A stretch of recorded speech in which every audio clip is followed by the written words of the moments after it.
جو شخص یہ نعت سنتا ہے بھر دے جھولی میری یا محمد، اللہ اکبر، اللہ کے نبی جھولیاں بھرنے والے ہیں. اللہ کے نبی صلی اللہ علیہ وسلم تو اشرف المخلوقات اور امام ہے سب سے، لیکن وہ ہمیشہ اللہ سے جوڑ رہے ہیں، اور ہم لوگوں کو کہہ رہے ہیں کہ اللہ کے حبیب صلی اللہ علیہ وسلم نے ایک جگہ تو ارشاد فرمایا کہ اللہ نے ہر نبی کو ایک خاص دعا دی ہے، اور ان انبیاء کرام علیہم الصلاۃ والتسلیم نے ان دعاؤں کا استعمال، یعنی وہ دعا دنیا ہی میں انہوں نے کر لی جو خاص ان کے لیے دی گئی تھی.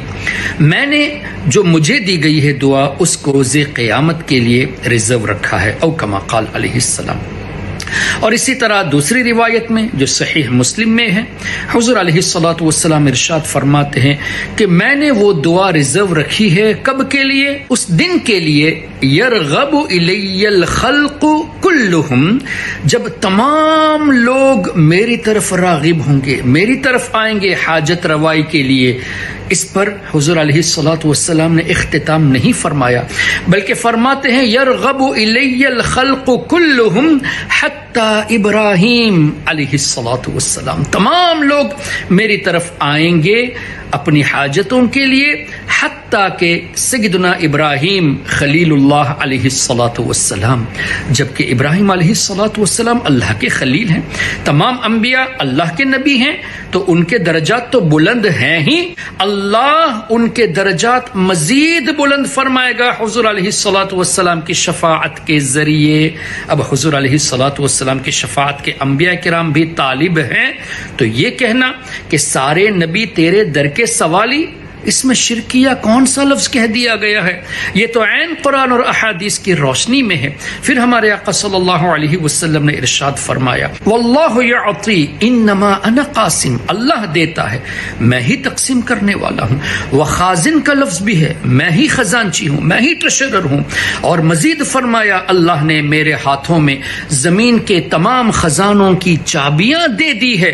تو جب حضور کو اللہ نے خزانوں کا مالک بنا دیا ہے، اب حضور علیہ الصلوۃ والسلام سے مانگیں گے تو دیتے وہی جو اللہ کا دیا ہوا ہے، اور اللہ سے مانگیں گے تو اللہ ہی نے حضور کو قاسم بنایا ہے، تو ملے گا بھی حضور علیہ الصلوۃ والسلام ہی کے توسل سے.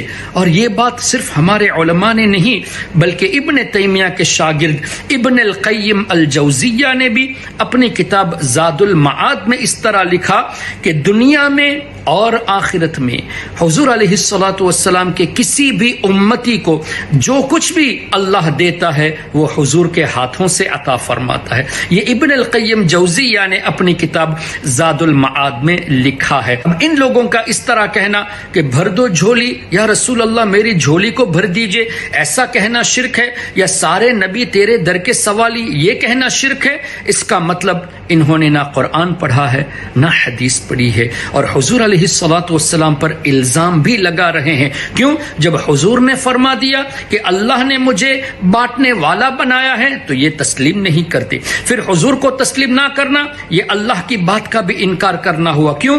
رب نے ارشاد فرمایا وما ينطق عن الهوى ان هو الا وحی یوحى، جس کا مفہوم یہ کہ میرا حبیب اپنی طرف سے کچھ نہیں فرماتے، جو کچھ فرماتے ہیں وہ اللہ کی وحی سے، اللہ کی مرضی سے، اللہ کی منشا ہوتی ہے. تو اللہ تعالی کے فرامین کو بھی ریجیکٹ کرنا پایا گیا ان لوگوں کی اس طرح کی باتوں میں. ان لوگوں کے ذہنوں میں یہ باتیں آتی کیوں ہیں؟